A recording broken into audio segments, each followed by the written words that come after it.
Hola Evelyn, hola Cris, hola Pedrito, hola David y buenas noches a todas las personas que están escuchando. Eh, Tal vez empiezo de una vez. Yo podría explicarles, contarles cómo hemos venido trabajando desde la parte más técnica y David la parte jurídica. Eh, bueno, como ustedes recuerdan, en el agosto del año anterior, el prefecto Yacu Pérez presentó una propuesta de consulta que fue rechazada por la Corte Constitucional. En esta primera resolución de la Corte ya se señalaron algunos parámetros que debe cumplir una propuesta de consulta popular para que sea aprobada por ellos, por las juezas y los jueces. Y bueno, hay ciertas partes de esa resolución que dejan muchos miedos, muchas preocupaciones.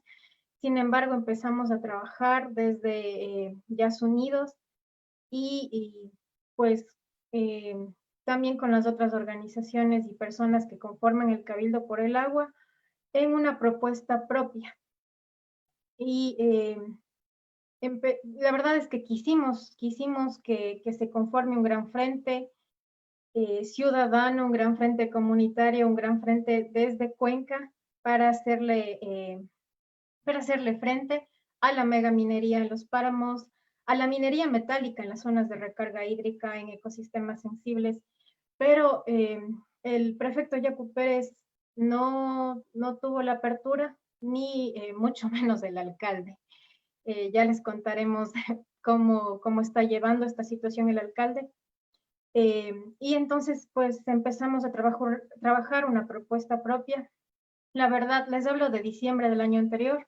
En ese mes, para ese mes ya muchas personas habían manifestado su intención o su predisposición para realizar esta propuesta, para ponerse manos a la obra y ya presentarla, pero hasta ese momento no se tenía nada finalizado, nada concreto.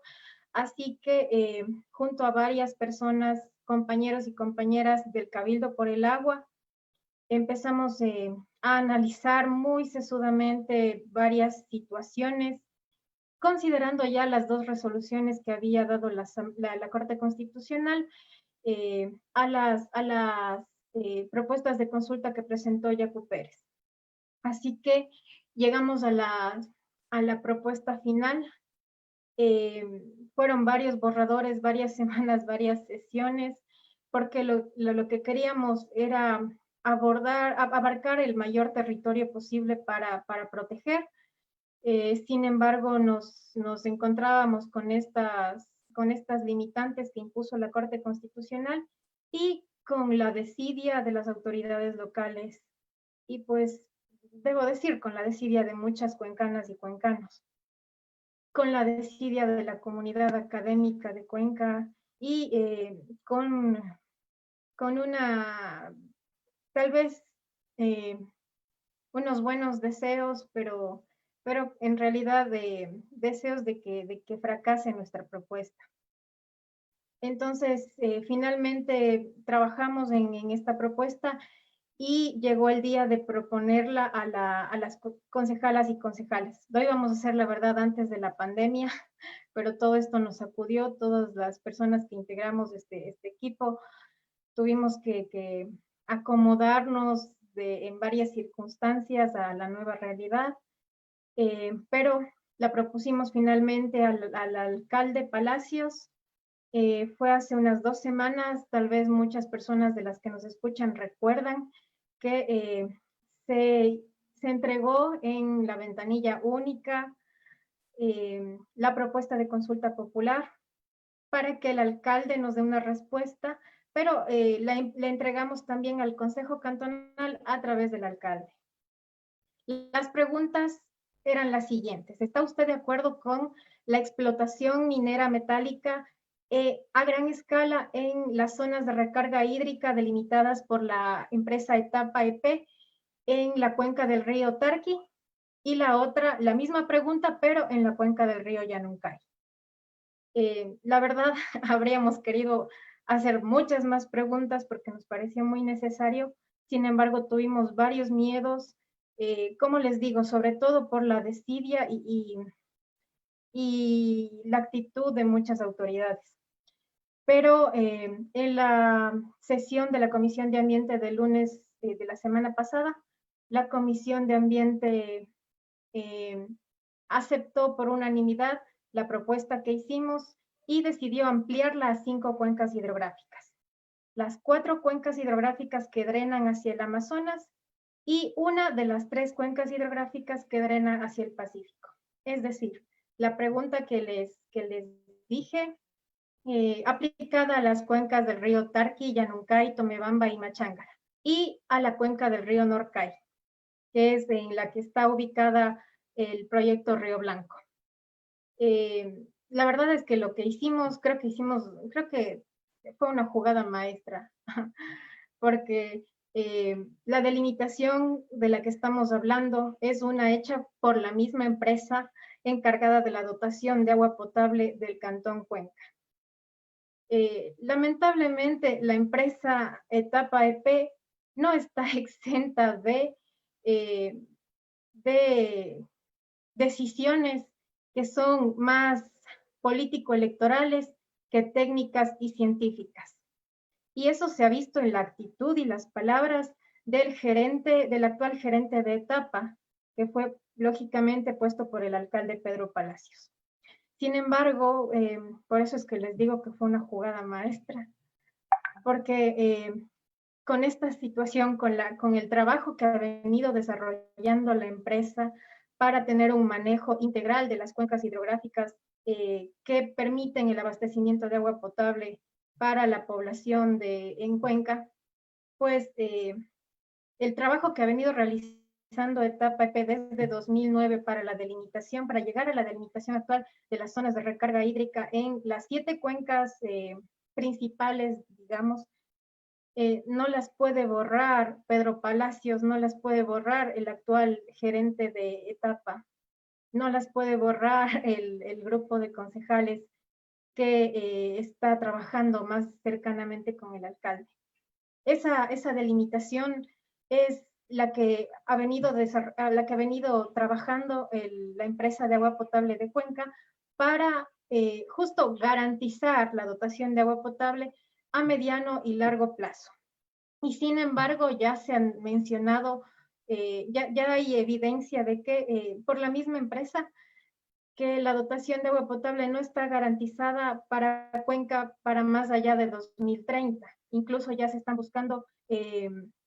buscando fuentes de agua para abastecer a la población en cuencas hidrográficas que ni siquiera están dentro del Cantón Cuenca, como es el caso de la cuenca del río Moya, que está en el Cantón Sixi.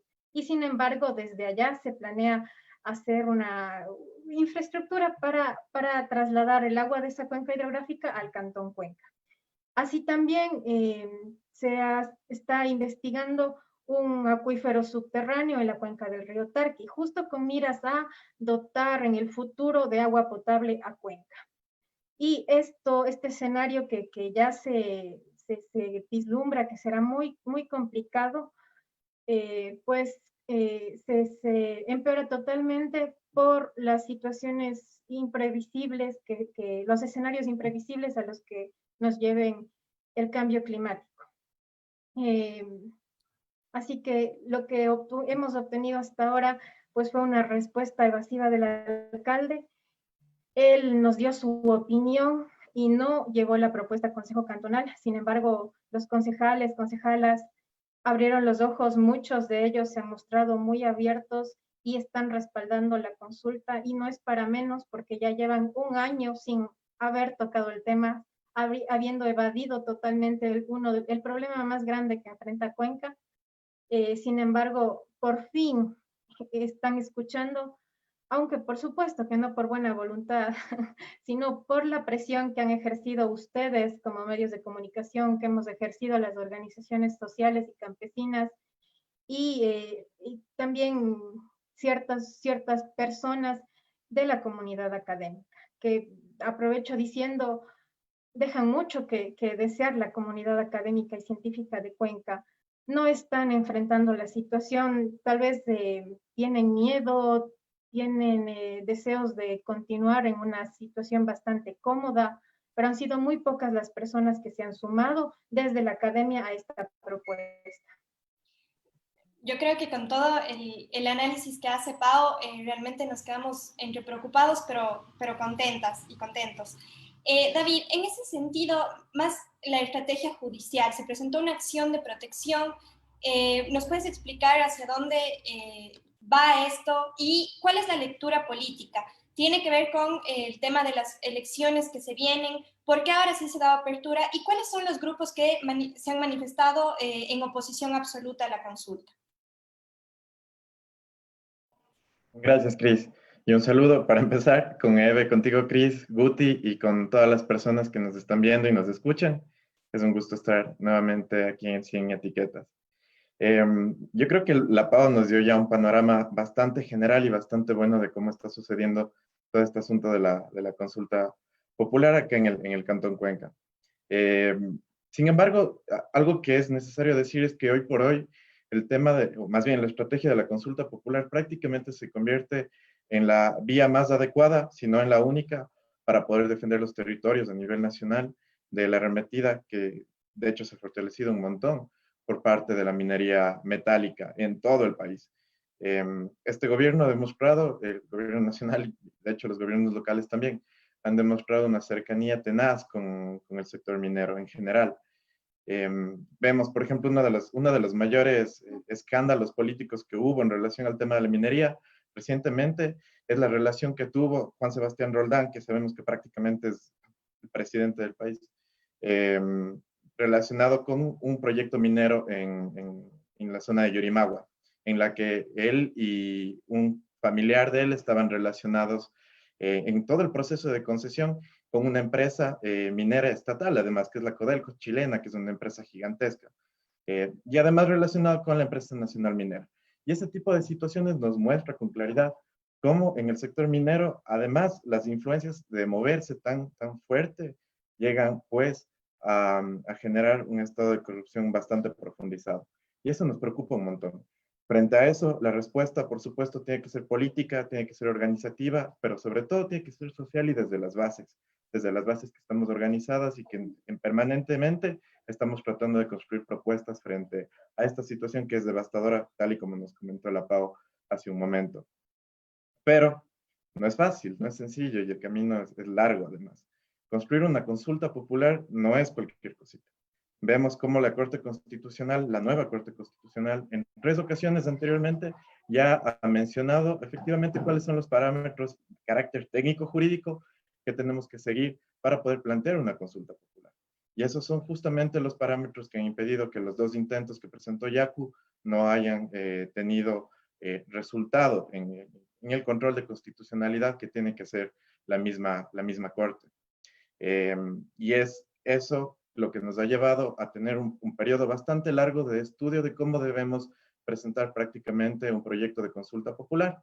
Ahora, la cuestión es por qué como Cabildo por el Agua, más las organizaciones que se suman al interés de tener una consulta popular y a la necesidad, de hecho, de tener una consulta popular, lo planteamos en el seno del Consejo Cantonal y es por 2 razones, básicamente. La primera, por el contexto sanitario en el que nos encontramos. Es decir, tener una consulta convocada desde el Consejo Cantonal prácticamente nos ahorra la necesidad de ir a recoger firmas para luego pasar, después del proceso de control constitucional, pasar al proceso de recolección de firmas y presentar al Consejo Nacional Electoral. Eh, Tener a personas que estén recogiendo firmas en este contexto sanitario, pues prácticamente sería un riesgo tanto para las personas que recogen las firmas como para las personas que firman. Y es algo que de verdad queremos evitar. Luego está el tema del tiempo. En realidad, la vía por medio del Consejo Cantonal es bastante más sencilla y más rápida. El problema ahí, como la Pau mencionó con bastante claridad, es el tema de las voluntades políticas.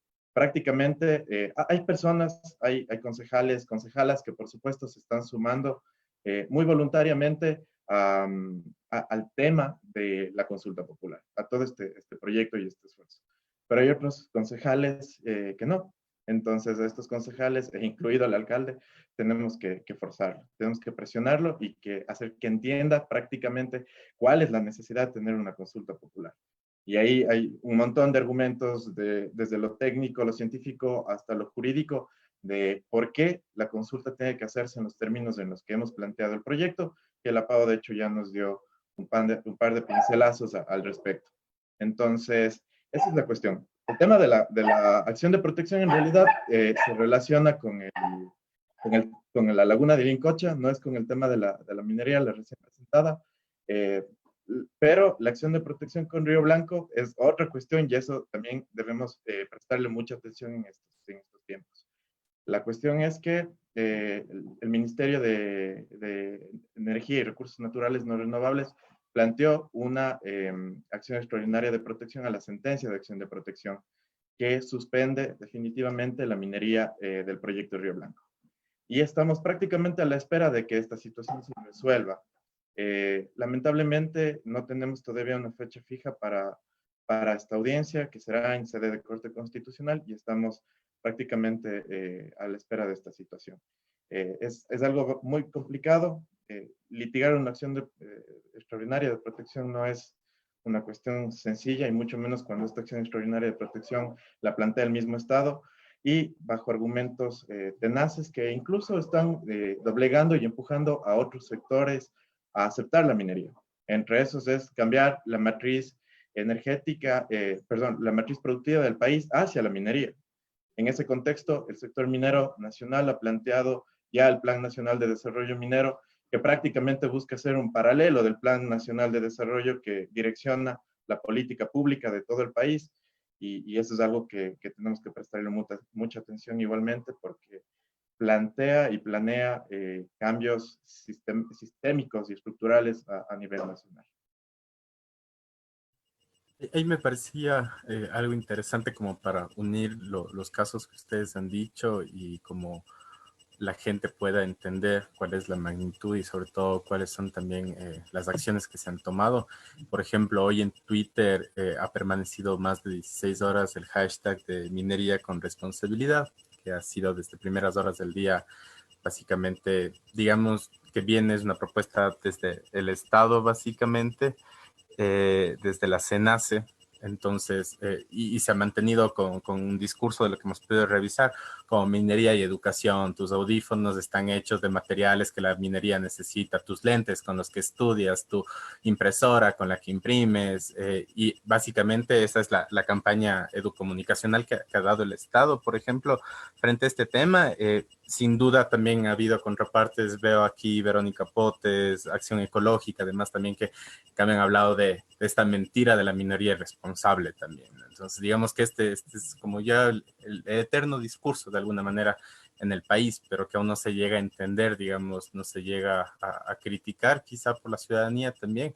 Entonces, frente a esta manipulación discursiva en estas plataformas, también entiendo que había un problema con Pedro Palacios, de la propuesta integral que él llama a una consulta que estaría, digamos, en contradicción y que estaría deslegitimando también la iniciativa ciudadana, digamos, que tampoco tiene los recursos y el dinero público con lo que se hace del otro lado, ¿no? Entonces, eso clarificar, tal vez Pau, David, no sé, ahí quién vaya mejor. Yo un trocito, David otro trocito. Pues sí, Pedrito, lo que está, la respuesta de Pedro Palacios fue empezar una campaña de desinformación para confundir a Cuenca, para que realmente las cuencanas y cuencanos no sepan qué es lo que está pasando o piensen que realmente el alcalde salvará la galaxia con su propuesta de consulta integral, cuando la intención real es rechazar la propuesta del Cabildo pero sin decir que la está rechazando, sino que la está tal vez aceptando con algunas modificaciones que la convierten en una consulta integral, cuando bien sabe él, a pesar de que en las entrevistas le ven que finge bastante ignorancia sobre el tema, él les puede dar una lección sobre las limitantes que ha impuesto la Corte Constitucional y por qué una consulta popular integral es inviable y sería rechazada por la Corte Constitucional.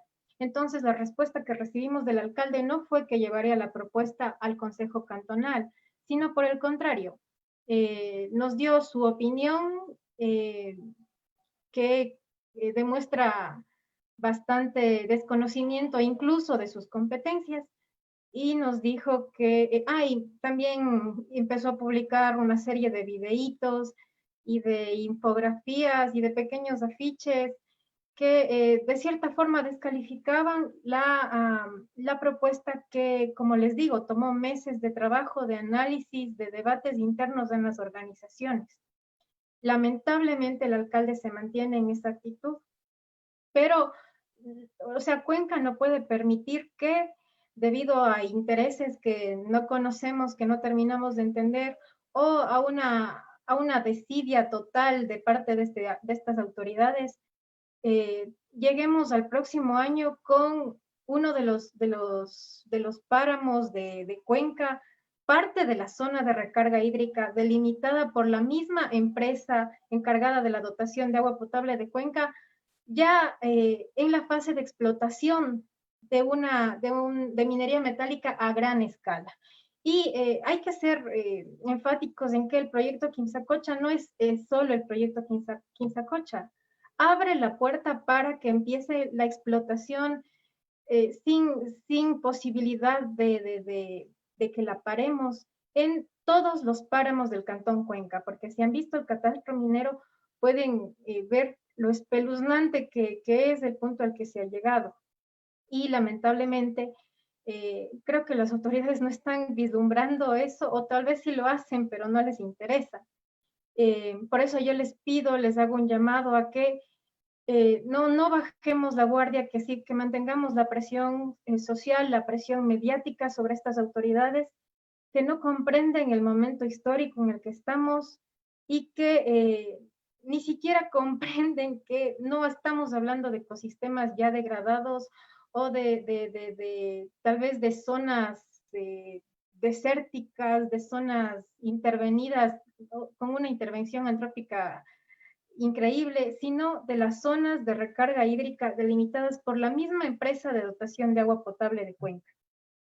Y aquí termino rapidito diciéndoles, la política ambiental que estamos teniendo en Cuenca, que ya se ha visto con el caso de Ilincocha, que es terrible porque las instituciones terminan encubriéndose entre ellas, echándose la culpa entre ellas, pues empezó claro hace años.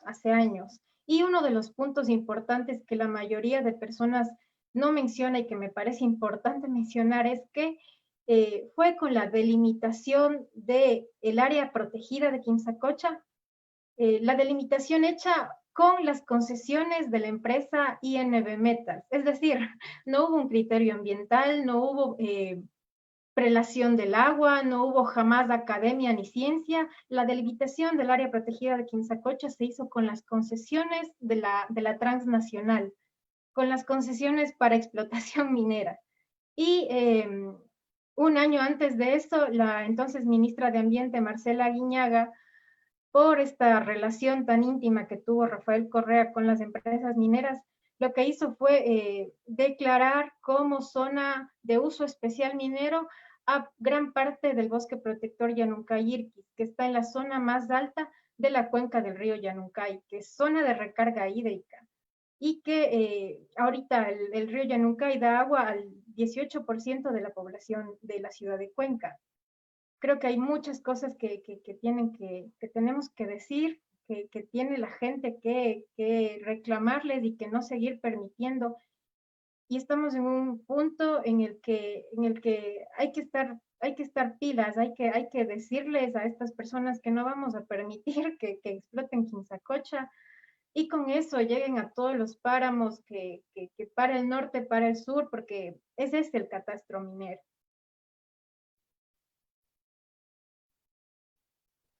Para complementar un poco lo que ha dicho la Pau, yo sí quiero reforzar el tema de la consulta integral. en el sentido de que esa es la manera en que el alcalde, además de desconocer un proceso ciudadano, un proceso social, también está desconociendo otros instrumentos con los que puede prácticamente resolver los problemas que dibujado de radicalidad con su discurso trata de meterlo, ¿no?, en este tema de la consulta integral. Es decir, tenemos los planes de ordenamiento territorial y desarrollo, que son la manera más adecuada, además, de poder resolver el tema de la expansión de la frontera urbana, la frontera agrícola y la expansión en general de la mancha gris urbana. Pero sobre todo los cantones, especialmente los cantones, los gobiernos autónomos descentralizados, tienen que desarrollar el plan de uso y gestión del suelo, el famoso PUGS. Este plan básicamente surge de la competencia constitucional y que también profundiza el COTAD, que es específica de los cantones, de los gobiernos autónomos descentralizados cantonales, que es la competencia de uso y gestión del suelo. Que prácticamente ahí se establece, deben establecer con claridad cómo se tiene que ir utilizando el suelo, cómo se distribuye el suelo, y ahí prácticamente le hemos dicho al alcalde en anteriores reuniones con él, que es la manera de poder enfrentar esta situación, pero que el tema minero es distinto. Y más aún cuando estamos hablando de minería industrial y minería metálica, una minería que además es empujada por empresas transnacionales que de hecho llegan a tener mucho más poder que el mismo Estado ecuatoriano. La manera de enfrentar ese tipo de problemáticas no puede ser mediante una planificación local, sino tiene que ser por medio de instrumentos como lo es la consulta popular, que además es un derecho de participación fundamental que tenemos las personas. Pero la consulta popular además tiene que ser entendida como una herramienta, un instrumento o una medida con la cual podemos garantizar otros derechos. De tal forma que una consulta popular, por ejemplo, nunca podría ser utilizada para poder disminuir el estado de derechos en el que nos encontramos en este momento, sino simplemente para acrecentarlo y profundizar más la garantía de derechos a nivel nacional. Lamentablemente, la misma Corte Constitucional no lo está entendiendo de esa forma y están generando un montón de parámetros que a manera de garantizar situaciones técnicas que están establecidas en la Ley Orgánica de Garantías Jurisdiccionales, o con base a otras resoluciones tomadas alrededor de consultas populares, impiden que consultas populares más garantistas y que abarquen más territorio no se continúen y no den paso y por supuesto no tengan los resultados que estamos buscando. Es decir, básicamente están de cierta forma tratando están poniendo muchos obstáculos al desarrollo de consultas populares para poder enfrentar la minería, porque la Pau lo dijo bien, ¿no? Este es un asunto sobre todo de carácter político. Y acá, lamentablemente y en general, no estamos acostumbrados a acompañar o basarnos en parámetros técnicos, científicos, para poder tomar decisiones políticas. Y eso complica mucho, pues, prácticamente todo lo que está pasando. Y la situación de los derechos humanos, sobre todo los derechos colectivos de pueblos y nacionalidades, y los derechos de la naturaleza se ven tan complicados por el avance de la minería metálica por esa situación. Entonces, es un llamado de atención que tenemos que hacer a todas las personas, a todas y todos los tomadores de decisiones, para trabajar y fortalecer este tipo de situaciones. El alcalde de Cuenca, Pedro Palacios, prácticamente tiene que entender que hay una manera unívoca, prácticamente, para hacer este tema de la consulta popular. No es una cuestión de caprichos, no es una cuestión de egos, ni nos estamos peleando por un tema de protagonismo. El Cabildo Popular por el Agua, de hecho, ha hecho una convocatoria muy amplia para que desde los distintos sectores vayamos trabajando hacia la consecución de una consulta a nivel cantonal. Pero vemos que los intereses son otros y por eso seguimos insistiendo con este asunto y lo haremos hasta que salga. De hecho, internamente nos hemos puesto también plazos específicos. Si es que a nivel de Consejo Cantonal no conseguimos la respuesta necesaria para poder conseguir o lograr la consulta popular, pues iremos a presentar la consulta a la Corte Constitucional y que el proceso de consulta se desarrolle por esta otra vía que también es posible. Yo creo que nos mantendremos igual muy alertas y vigilantes sobre lo que está pasando. Hace algunas semanas hablamos también de la estación de bomberos que se estaba construyendo en un espacio específico del Cajas, sin ningún tipo de elemento que avale o elemento científico, estudio técnico que avale la construcción de dicha instalación en este lugar tan delicado. El ejercicio ciudadano que se activó con la preocupación, con la idea de cuidar cajas, más o menos podría realizarse esta misma idea con la idea de cuidar el agua que consumimos todas y todos. Así que la propuesta es informarse, es apoyar acciones colectivas y ciudadanas. Muchísimas gracias, David y Paola, por el trabajo que están haciendo y por mantenernos informados. Asimismo, en Sin Etiquetas continuaremos siguiendo el proceso, lo que manifiesta tanto el alcalde como el Consejo Cantonal y lo que ustedes consideren y los colectivos que están apoyando esta iniciativa se manifiesten. Así que muchísimas gracias por estar hoy aquí en Sin Etiquetas. Ahora vamos con nuestro segmento de feminismos. Eve. Así es, Cris, realmente agradecerle a Paola y agradecerle a David por habernos acompañado y pues vamos ya con el último segmento del programa del día de hoy. Nos hemos pasado un poquito de tiempo, pero no hay ningún problema porque pues en Facebook podemos todavía seguir un poco más y justamente hemos venido conversando la semana anterior, estuvimos tratando un poco sobre la violencia psicológica también para informar y para conocer un poco más de los procesos que muchas de las veces no podemos denunciar, no sabemos cómo, nos da miedo y un montón de situaciones, ¿no?